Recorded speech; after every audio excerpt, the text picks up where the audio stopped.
Allahumma inni as'alukal huda wat tuqa wal afafa wal ghina. Ya Allah, aku memohon kepadamu atas hidayah, ketakwaan, kesehatan, dan kekayaan. Demikian salah satu doa yang diajarkan oleh Nabi Muhammad SAW kepada kita. Dengan menetapi hidayah, diiringi ketakwaan di dalam hati, dan didukung dengan kesehatan diri, kita bisa meraih kekayaan yang hakiki, yaitu kekayaan duniawi dan kekayaan hati, kekayaan yang disertai rasa syukur dan kebahagiaan. Itu berarti kita bisa mengambil kesimpulan bahwa jalan untuk bisa meraih kekayaan duniawi dan kekayaan hati adalah: pertama, menetapi hidayah. Orang yang mendapatkan hidayah adalah orang yang dipilih dan diberi petunjuk oleh Allah, dengan dibuka hati dan pikirannya untuk bisa menerima semua hukum Allah dan Rasul-Nya dengan kemurniannya, bisa meyakini semua hukum Allah dan Rasul-Nya dengan kepastiannya, bisa memahami dan mempraktekkan semua hukum Allah dan Rasul-Nya di dalam kehidupan sehari-hari sebagai kebiasaan.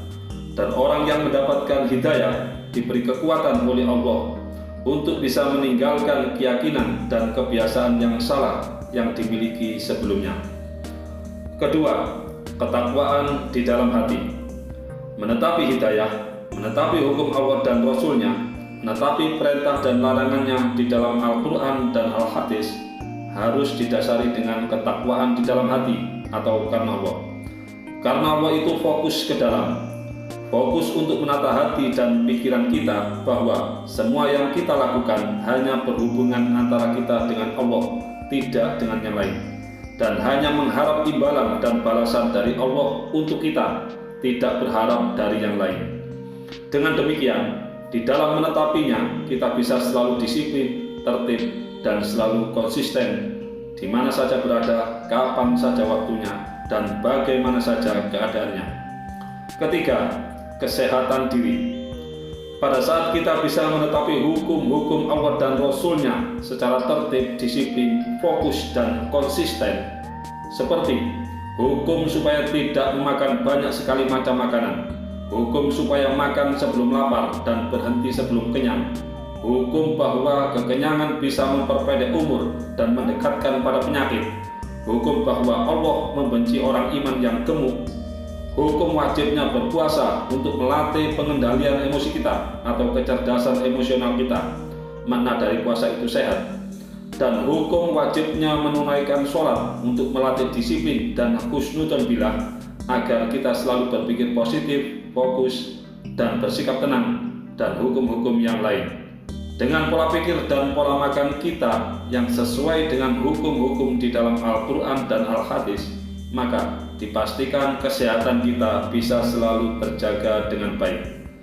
Langkah-langkah ini akan memudahkan kita untuk mendapatkan kekayaan duniawi dan kekayaan hati atau kekayaan yang disertai rasa syukur dan kebahagiaan, kekayaan yang bisa memberi manfaat kepada banyak orang.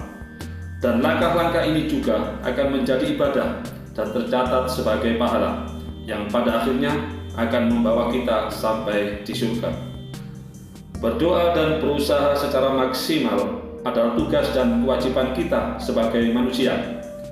Jika arti doa itu keinginan, permintaan, harapan, cita-cita, dan impian, itu artinya dengan mempunyai keinginan yang kuat dan kemauan yang keras atau usaha yang maksimal untuk menetapi hidayah, menempatkan diri kita sejalan dengan hukum Allah dan Rasul-Nya di dalam kehidupan sehari-hari, disertai dengan ketakwaan hati dan karena Allah, selalu disiplin, tertib, fokus, dan konsisten, dan didukung kesehatan yang selalu terjaga dengan baik, maka bisa dipastikan kekayaan yang disertai rasa syukur dan kebahagiaan akan kita dapatkan.